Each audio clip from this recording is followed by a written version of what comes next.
توی این ویدیو قراره که براتون تعریف کنم چی شد من گربه هامو به سرپرستی گرفتم و داستان زندگیشون رو میخوام براتون تعریف کنم. ایشون گربه اولمه لپه خانوم که تقریبا یه سال خورده سنشه و الان 4 ماهه که دختر ناز منه. ایشون هم لیمو خانوم پیش دوم من که الان تقریبا نمیخوام اذیتش کنم 4 ماهشه و 2 ماهه اومده تو زندگی ما. من خیلی خوشحالم بابت داشتنشون. حالا بیاین میخوام داستان زندگیشون رو براتون بگم. اول میخوام زندگی نامه لپه رو بهتون بگم. لپه یه گربه بوده که توی کوچه از دوستای من زندگی میکرده و اونجا به دنیا میاد زندگی میکنه. این دوست منم خودش 2 تا گربه داره و در کل حامل حیوانات و خیلی حواسش به گربه های کوچه خیابونم بوده. برای تو کوچه اونا بوده، مثلا تو حیاطشون میرفته میمده اینا، ولی گربه خونگی نبود به هیچ وجه.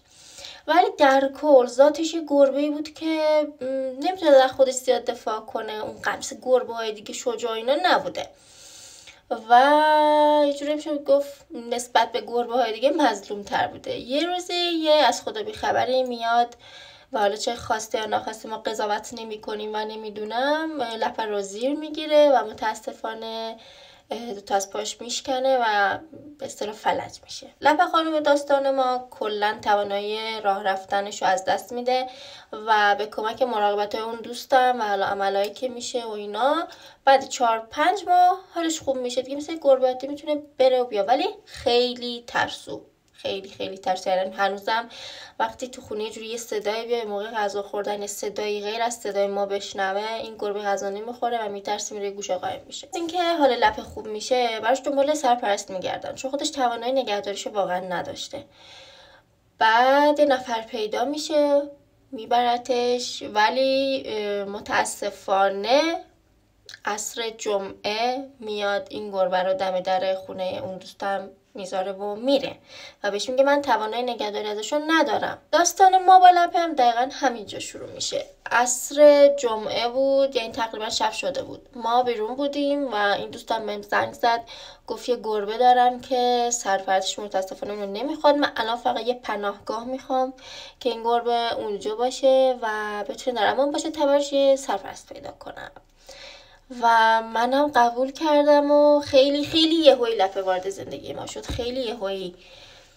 و ویدیوشو براتون میذارم اون لحظه اولی که اومد تو حیاط و من پیشش نشستم و با هم تنها بودیم.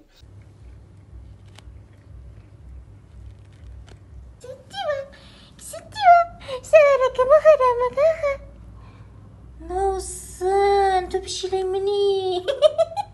من قبول کردم و بهش گفتم که بیارتش. اومد دنبالم، دقیقا لپه توی یه باکس بود و یه میوه خیلی وحشتناک و بس از جیگرت درد می اومد، خیلی بد بود و من قربون صدقش میرفتم. گفتم اینا بذار به صدام عادت کنه، این 2-3 روزی که مهمان ماست مثلا نترسه. خیلی یعنی اون صدا اصلا از گوش من بیرون نمیره. یه گربه ترسیده، نمیدونم اذیتش کرده بود کلا ترسیده بود، جاش عوض شده بود، نمیدونم. خلاص دیگه اومد حیاط ما، اون دوستم لطف کرد ظرف خاک اینا بهم داد. همسرم هم خیلی ازش خوشش اومد و این گونه بود که لپه خانوم وارد زندگی ما شد. البته اسمش یه چیز دیگه بود، طولانی بود، من اسمو دوست نداشتم که تو گوگل گشتم یا اسم لپه رو دیدم دیگه. اسم گربه ما شد لپه. یه دختر آروم، بی سر و صدا، همش خوابه، اونقدر شر و شیطون نبود، بازی میکنه ولی نه اونقدر زیاد. لپه خانوم ما الان 4 ماهه که پیش ماست. هفته تیر ماه 1404 اومد شد دختر ما و من خیلی خوشحالم بابت داشتنش و امیدوارم که سرپرست خوبی براش باشیم. لیمو خانوم گربه کوچولوی من. لیمو خانوم الان لیمو خانوم تقریبا 4-5 ماهشه، 4 ماهشه و 1 ماه تقریبا خونه ماست. من پیج گربه های حمایتی دارم برای ماهاباد و داشتم استوریاشون رو نگاه میکردم که یه گربه نارنجی کوچولو دیدم، عکسشو براتون میذارم. دستش تو گچه و نوشته بودن که مقعدش هم عمل کردن چون بخش از رودش اومده بود بیرون. حالا اصطلاح پزشکیشو نمیدونم، ولی به خاطر اذیت‌هایی که شده بود تو کوچه یه نفر اونو پیدا میکنه و خودش میبره، هم عملشو انجام میده، دستش که شکسته بوده رو گچ میگیرن و اینا.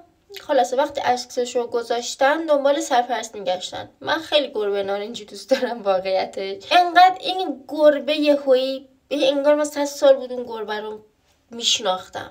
بعد که اینجوری نشونه فرسین دادم گفتم این سرپرست میخواد.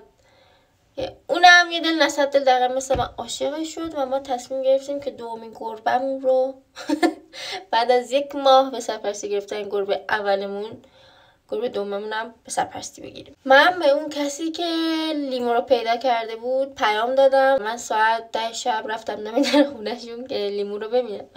وقتی آوردنش یه گربه، چون لپه ابعادش بزرگ بود، این گربه انقدر بود خب مثلا انقدر میشد کوچولو بود، بعد دستش تو گچ بود فقط میو میو میو میو میو. خیلی صحنه خوبی بود و همونجا که دیدم گفتم این مال منه، اون استوری رو پاک کنید، اون که سرپرستش خودمم. هفته بعدش لیمو اومد خونه ما، دستش از تو گچ بود. فکر کنم مامان نداشت لیمو چون اصلا لیست زدن خودشو بلد نبود، یه سری کارهایی که هر گربه انجام میده اون بلد نبود و همشو از لپه یاد گرفت. لیمو یک گربه به شدت شیطون، به شدت پر سر و صدا، به شدت شکمو و بازیگوش. یه چیز خیلی مهمی میخواستم بهتون بگم. خیلی ها پت ها رو، گربه ها رو، سگ ها رو به عنوان عروسک میبینن، بر بچه‌شون میخرن، بعد از پس هزینه و حالا مراقبت هایی که لازم دارن بر نمیان و اون گربه، اون پت، اون حیوان، حالا چه پرنده باشه چه هر نوع حیوانی، اون به شما عادت میکنه و اگه واقعا مطمئن نیستید تحت هیچ شرایطی گربه به سرپرستی نگیرید. الان این 2 تا گربه که من دارم شرایط این که تو کوچه زندگی کنن و ندارن، نمیتونن از خودشون دفاع کنن، نمیتونن اونجوری که باید غذای لازم پیدا کنن. خب من الان تو کوچه‌ام 8 تا گربه هست، ما به اونا غذا میدیم، آب میدیم، مراقبشونیم و دلیل بر این نمیشه من اونا رو بیارم تو خونم. خب غذایی که 2 تا گربه من چندین ماه عادت گرفتم به روتین جدیدشون، دیگه برم بیرون زنده نمیمونن، این یه واقعیته. و اینکه اولا لیمو دستش شکسته، این قسمت روده و مقعدش آسیب دیده، اصلا گربه نیست که بتونه بیرون دووم بیاره. لپه هم که بازم جفت پاش الان خدا رو شکر سالمه، هیچ مشکلی نداره، یعنی تا من نگم کسی نمیفهمه این گربه یه روزی پاش آسیب دیده.